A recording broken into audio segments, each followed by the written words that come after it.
अस्सलाम वालेकुम। बहुत सारे लोग जिसे धर्म समझते हैं, धर्म कार्य समझते हैं, दरअसल वो अपने समय की ज़रूरत होती है। जैसे आप देख लो, ध्यान से सोचोगे तो जिस समय पे वस्त्र ही नहीं था, कपड़ा नहीं था, लोग पेड़ पत्ती बांध के चलते थे, तो ये छोटे भेजे की हेलमेट के लिए चुरकी की ज़रूरत थी, जिसे हम एंटीना कहते हैं।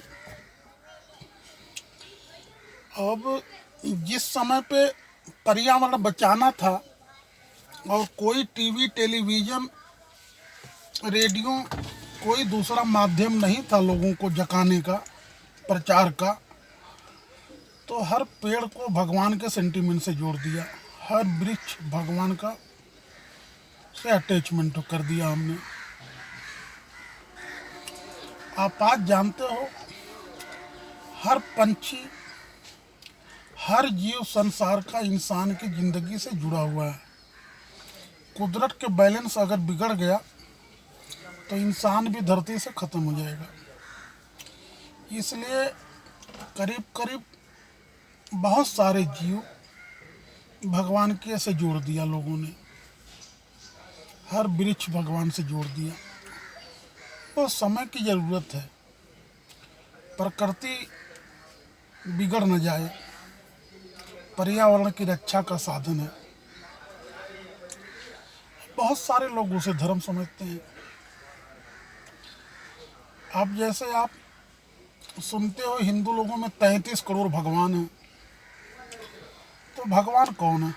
33 करोड़ तो पॉपुलेशन ही नहीं थी। 1000 साल पहले 40 करोड़ थी दुनिया संसार की पॉपुलेशन। तो 33 करोड़ भगवान समझने का मतलब ये है, ईश्वर कृपालु और दयालु है। तो जिसके अंदर कृपा और दया का भाव था, ऐसे मनुष्यों को उन्होंने भगवान कह दिया। अब समय खत्म हो गया। हाँ, अब वो ज़माने में कोई आदमी बढ़िया कृपालु और दयालु आदमी मरता था तो उसकी मूर्ति बना के उसके द्वारा ऊपर वाले को याद करते थे। धीरे धीरे लोगों ने सिर्फ करना चालू कर दिया, उसी मूर्ति से मांगने लगे। तो फिर हमारा जो इस्लाम आया 1400 साल पहले, वो जो पहले वाली ज़रूरत को ख़त्म करके निराकार, उसने कहा कि कोई मूर्ति नहीं चाहिए, कोई पेड़ भगवान नहीं है, कोई जीव भगवान नहीं है, हर वस्तु उसकी रचना है, जो मांगना है उससे मांगो, बाकी सबसे प्रेम करो। अब अल्लाह रब्बुल आलमीन है, नबी रहमतुल्लिल आलमीन है, तो जो इंसानों पे रहमत कर रहा है वो अल्लाह के करीब है। बहुत सी बातें तुम नफ़रत की नज़र से देखते हो तो आपको समझ में नहीं आएगा। जब आप इन अल्लाह महस साबरीन वाले बन जाओगे, पूरे सब्र पे खरे उतरोगे, तो आपका दिल और दिमाग एक साथ हो जाएगा। हमारे में भी कहा है कि जब तक आपके अंदर सब्र नहीं होगा, जब तक आपकी नमाज नहीं हो सकती। आपका दिमाग भटकेगा, ध्यान नहीं लगेगा नमाज में। वो लोग भी कहते हैं कि जब तक संतोष धन नहीं तुम्हारे पास है, तो आपका कोई कर्मकांड हो ही नहीं हो पाएगा। तो आदमी जुमले में फंस गया, हिंदी जुमला, उर्दू जुमला, अंग्रेजी जुमला। सारे धर्म का मूल मकसद एक ही है कि ये इंसान जो है होश में जिए, हर इंसान में अपना रूप देखे।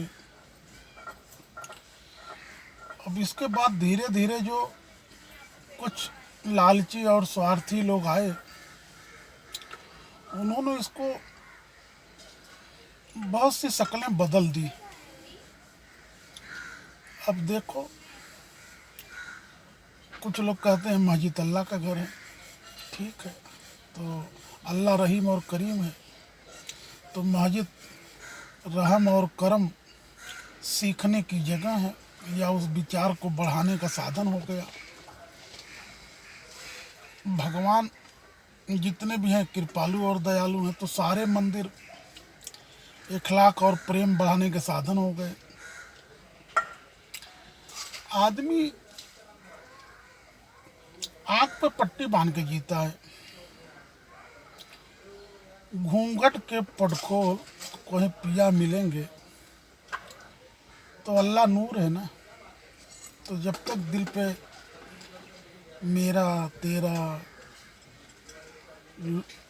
लालच, हसद, जलन, बुग़्ज़, कीना, जब तक अल्लाह कैसे मिलेगा।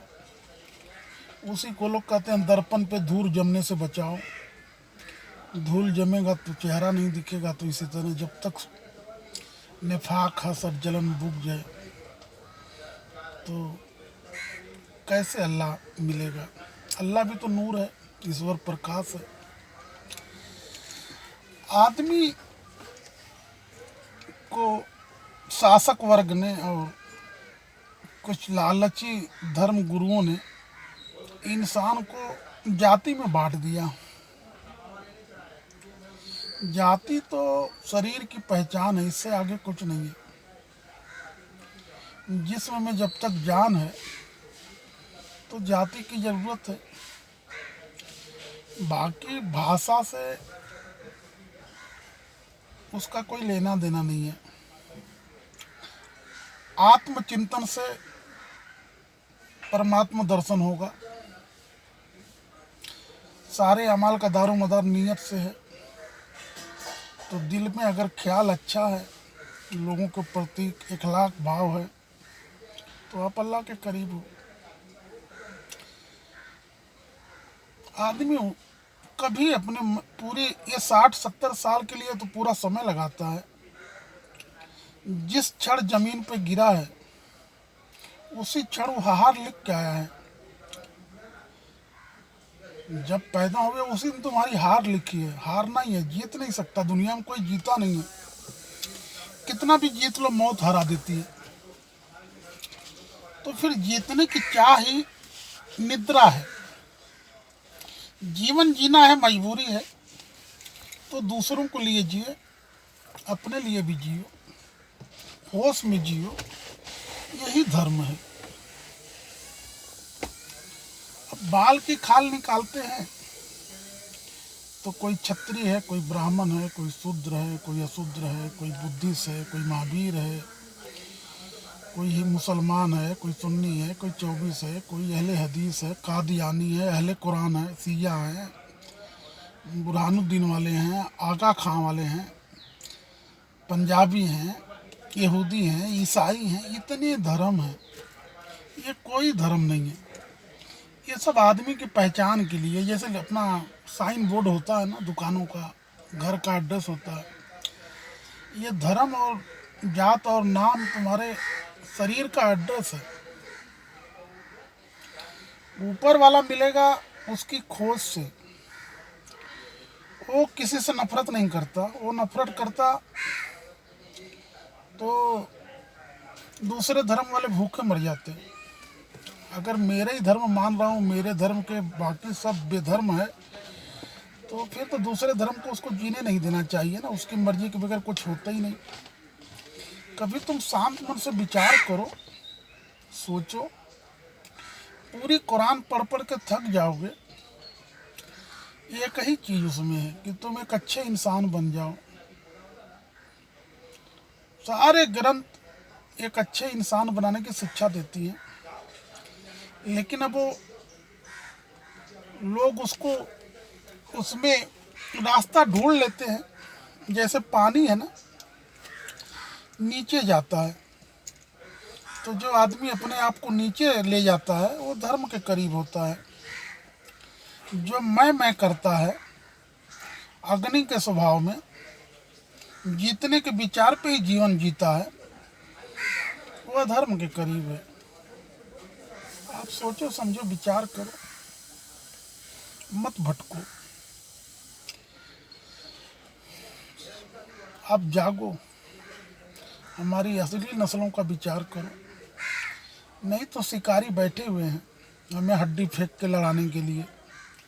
हम लड़ते रहेंगे और इसी तरह गरीबी में मरते रहेंगे, और वो हमें रोटी के टुकड़े फेंकते रहेंगे और अपना राजभोग भोगते रहेंगे। चलो गलती हो माफ़ करना, जितना बोलेंगे कम है।